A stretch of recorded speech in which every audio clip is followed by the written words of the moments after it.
All right, we are live here with three gentlemen. I should introduce myself first. I'm Ravi Kapur with Diya TV, and we don't typically do a whole lot of live basketball coverage. We do a lot of stuff when it comes to the NBA.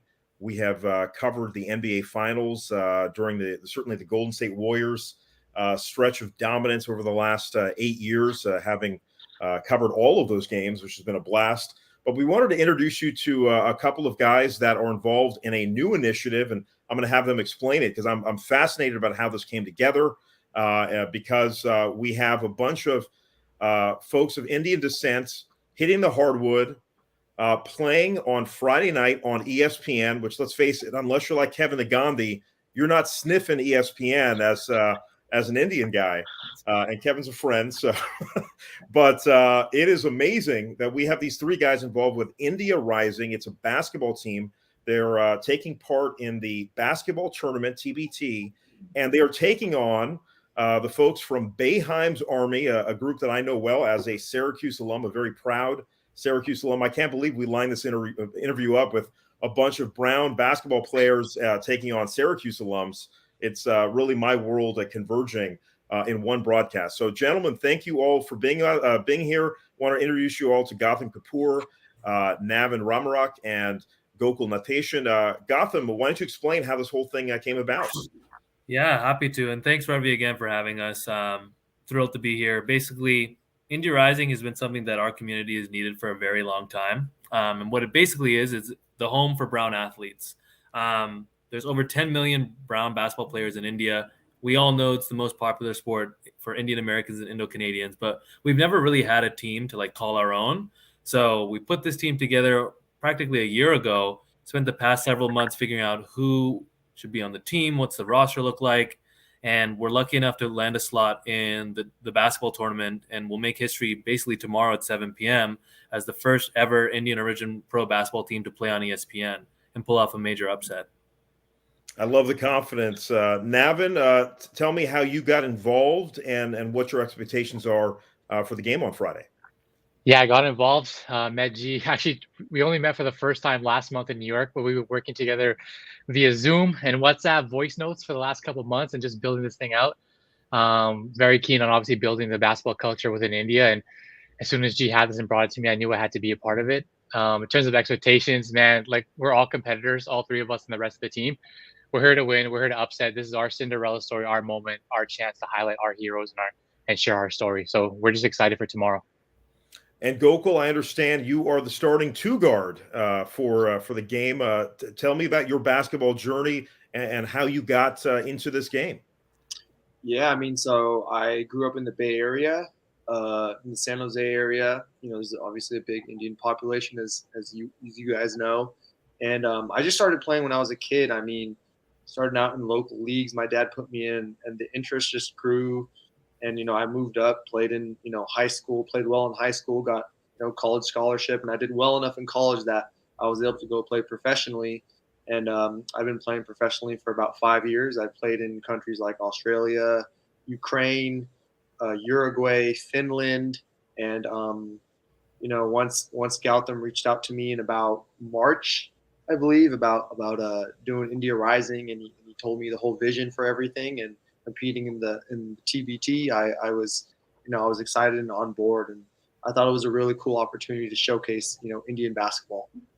You're like a regular Juan Toscano Anderson, hopping all over the world, and then you're getting a chance to play for a mini chip, so to speak, with this TBT. So there's some interesting cachet, obviously, having a whole bunch of folks of Indian descent playing basketball together. But of course, being a new squad, they decided to stick you against the defending champions, Boeheim's Army, with a whole bunch of guys that, frankly, are kind of like my generation and younger. Ryan Blackwell, who's the head coach of Boeheim's Army. I think he's the assistant coach now and was the head coach for a number of years. He was actually there. Took his team to the Sweet 16 when I was an undergrad. So I actually have deep context about what you're facing in this game, which happens to be being played in Syracuse. So they have home court advantage, so to speak. It's not at the Carrier Dome, but it's certainly in the city of Syracuse. So tell me about, just from a hoop standpoint, how do you guys plan to counter a whole bunch of guys that certainly have major college experience, some of these guys did get a look at the NBA and playing overseas. Yeah, I'll let Gokul take this. Yeah. Is that okay? I'll say a little bit. Yes, I mean, obviously they got incredible talent, like some of the high level players in Europe and who've gotten serious NBA looks. They've all played high level college basketball, but I think the thing that I'm sure Navin and Gautam will agree with is that for us, it's all about the team and what we can do together. A lot of our guys on the team are high IQ players. Pretty much everyone is, and they all know how to play winning basketball. So at the end of the day, whether it's diving for a loose ball, making a tough defensive play, being physical, it's the mental aspect of the game. I think that we'll try to do the little things as best we can. Gautam, break down the roster for us. We've met Gokul, but how are you going to counter? I mean, in terms of, we always talk about the physicality of the game, and we saw how chippy things got during the NBA Finals. That's really the ultimate. But certainly for those of you like Gokul who has international experience, I mean, these are some rough and tumble leagues. They're physical, big dudes. You have guys on the squad that obviously can handle the physicality. Yeah, no, absolutely. I mean, at our starting center, Josh Sharma, who's been playing in Poland most recently, and after the TBT is going to go play in London, 7-footer, played at Stanford. We've got Ravi Sahota, who has kind of killed overseas in Europe for several years. Sukmail Mathon, who most recently was the 2022 Patriot League Player of the Year for Boston University. We've got some big guys. Like, we're used to the first impressions when people come into the gym, when they see us, whether they're brown or not, like, everyone has that first reaction, like, oh, this is a really tall, this really big team. Principal Singh, 6'10", playing for the G League Ignite, NBA India Academy graduate. So long story short, like, we are intentionally being very loud about who we are. Like, the mission for India Rising is A, win games, but B, show that brown people exist and can play basketball at a very high level. We walk around Syracuse with our India Rising gear. Like, we're here to let the world know that we can play basketball at a high level, and we've come here to win. Navin, break down where you're from, because it seems like you have a cross section. You have Indian Americans, you have folks from Canada, you have folks from India as well. Yeah, absolutely. We have guys from all over. I'm from Canada, born and raised there. I'm very proud of that. Also a world traveler, but like, our team's from all over, right? And just like G and Gokul have said, like, we're bringing a lot of experience to the table. It's going to be a lot of fun. We're excited for the challenge. And the best thing about the TBT is it's built for upsets. So that's why it's created, similar to NCAA March Madness. So you walk in there, you have a shortened game, you have 9-minute quarters, you got some new rules, you have the elam ending. It's anyone's game at the end of the day, and that's what makes this tournament so special. That's tremendous. So are you guys, how long have you guys been practicing together? Are you going to be running sets? I mean, what kind of offense, what kind of defense are we going to see out there, Gautam? Yeah, so we've been in training camp in Toronto for the past, I'd say, 7 days. Coach Sharma has been leading the charge from day one. We just got into Syracuse yesterday and have been getting our practice sets in here. We just had Principal Singh join us yesterday. We're game ready. We just finished up our last practice just a few minutes ago. We've probably got 2 more shoot-arounds before we debut on ESPN at 7 p.m. tomorrow, but we've got our starting lineup, we've got our offensive and defensive sets, and we're ready to go.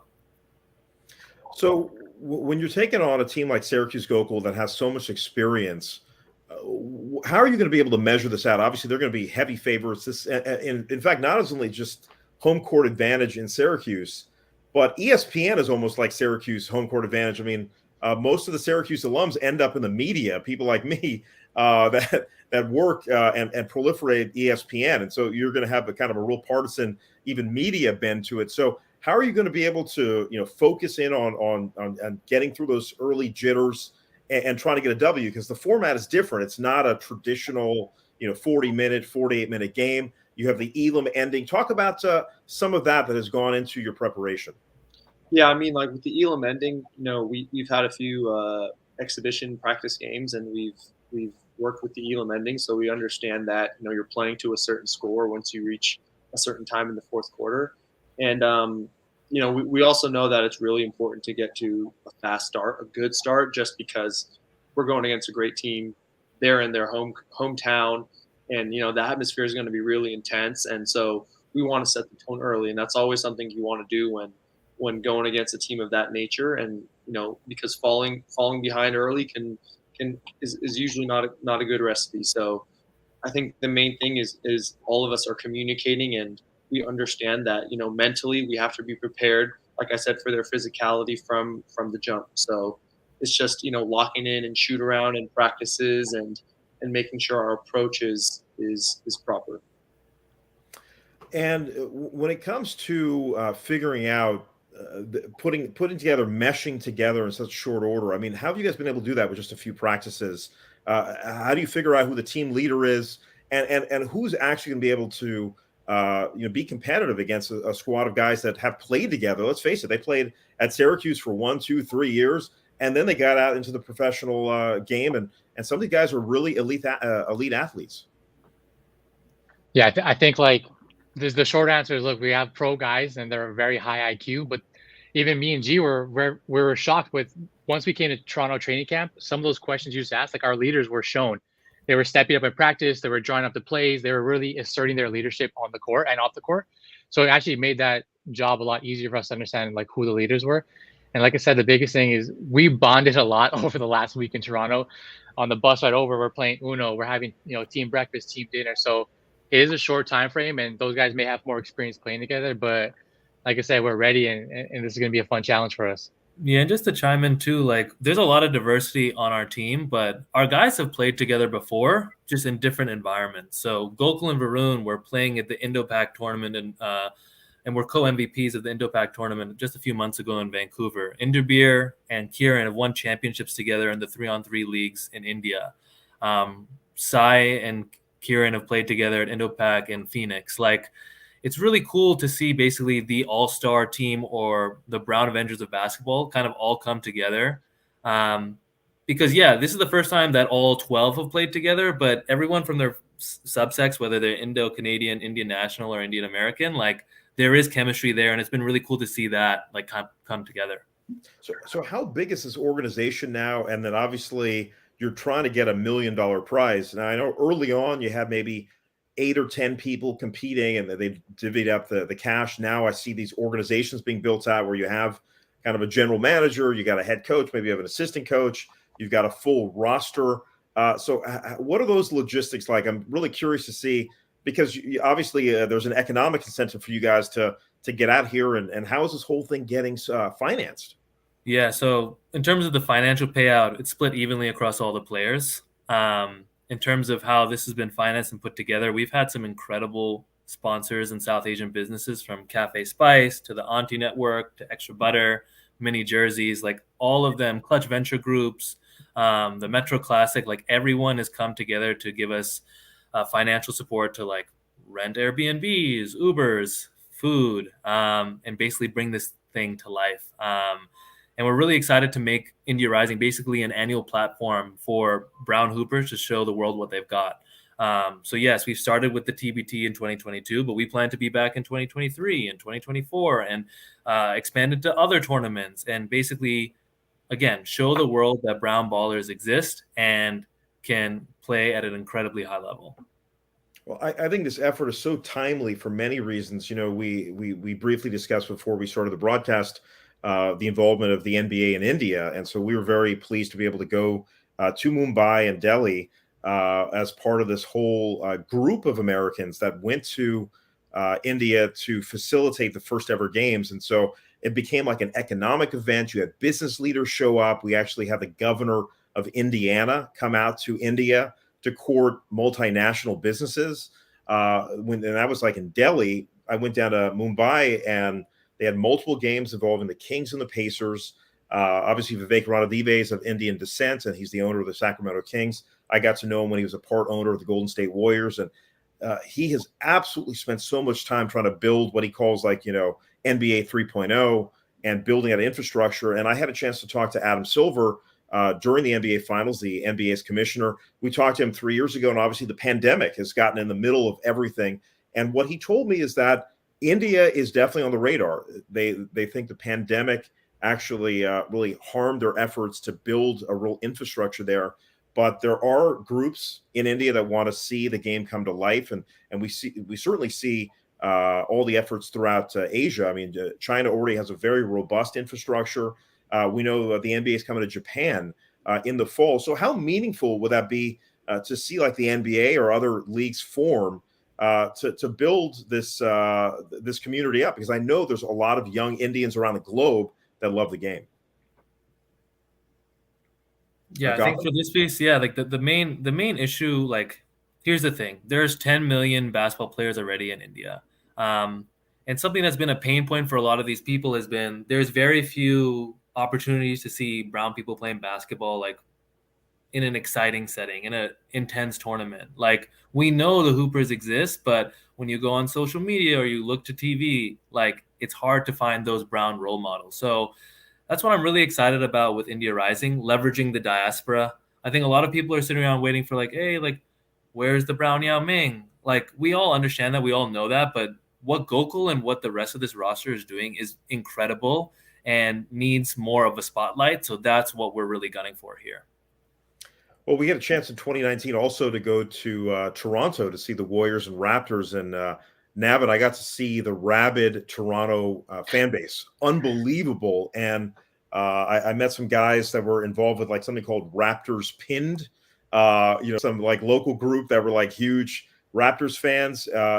Tell me about like the Canadian influence, because I think that does not get any play here in the United States of how dedicated the fans are up in Canada. It was really incredible, eye-opening to see, actually. Yeah, Canada basketball has been on the rise. It's definitely, still something that's coming up, but we know we've got some studs in the NBA. A couple just got drafted and are getting some bigger contracts this year. But man, like you got to look at it this way: like we only have, that one team, so we got to hang on to them for dear life. I know when we had Kawhi and he was making that run for the team and we won that championship, like the city was crazy. I was getting videos from family and friends, like Toronto was buzzing. So it's definitely exciting to see them win that championship, and hopefully, they'll be back competing in the next few years. And certainly from a Warrior standpoint, Andrew Wiggins has become a real big cornerstone of that franchise, and an amazing athlete and a super nice guy. So we've got to see firsthand this develop.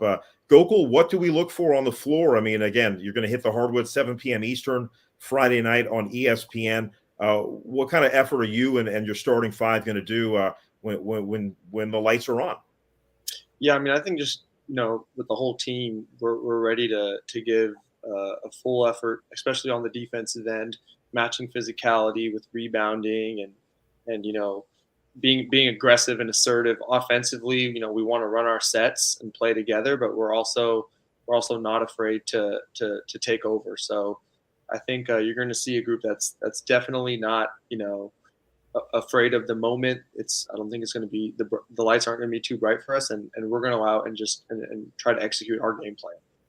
And speaking of game plans, is this going to become a 3-point shootout? I mean, how do you obviously we see this in the NCAA tournament where you may have a less talented team, but they're able to shoot the lights out and create an upset. Do you have a little inkling about the strategy you can share with our audience here? In terms of we've got great shooters on the team too, but also like we've talked about, there's some different rules. We got 9-minute quarters, we got an elam ending, and so I think the fact that the game is a little bit shorter makes each possession a lot more valuable. So I think that what you're going to see from us is that we're going to show that we want to get a lot of ball reversals, ball movement, cuts, screens. How we create separation from the defense with our screening action is going to be critical. So I think you're going to see some good motion, some good actions offensively, and defense. We're gonna protect the paint, and we're gonna try to be really physical on box outs. Gautam, who do we look for tomorrow night? Friday night when this gets broadcast. Who are some of the standouts that we're going to see for the first time, maybe, and think, wow, this guy can really ball, and maybe can he get a shot potentially at the big league? I mean, honestly, I want to say everyone on the roster. I think look out for some lobs to guys like Josh Sharma. Look out for some nice threes from Gokul, Sai Tamala. Incredible defensive effort from Inderbir and Varun Ram. Like, I could go down this roster and shout everyone out. But what I just really want to quickly say about the roster, and Gokul's being humble, like, these guys are pro athletes, but like we do have the Indian stereotype in the mix in a really incredible way. Gokul's being humble. Like, he's also, while playing pro overseas and getting a salary to do that, he's getting a master's degree from Columbia University. Sai Tamala, who's on our squad, is an orthopedic surgeon. Varun Ram is playing, but he's also getting an MBA from Stanford University. Like, our community for so long has thought that these things are mutually exclusive. Parents will say, like, focus on your studies. Like, if there's anything that anyone watching like takes away from this, it's that that doesn't need to be the case anymore for this next generation of being Indian in athletics. Like that, if we achieve anything, like that is the message that viewers should take away from this. Sports and academics are not mutually exclusive. These guys are living proof. Well, certainly, I think from our standpoint, we got a chance to profile a couple of ladies a few years ago that were playing at Harvard and Brown, and one of them was actually in a master's program to start her to become a neurosurgeon. So we've seen this before from the ladies, and now the fellows are out here representing. I'm really proud of the efforts and look forward to watching the broadcast. I only wish I could be out there, but and certainly I'm conflicted, right? I got my Sure. Syracuse guys and these Indian fellows playing basketball. But I wish you guys all the best of luck, and we're all going to be out there checking this out on ESPN Friday night at 7 p.m. Eastern. Gentlemen, best of luck. India Rising in the house here on Diya TV, and we look forward to hearing about where this goes in the near future. Thanks so much for being with us. Thanks for Hey, having guys. us, Ravi.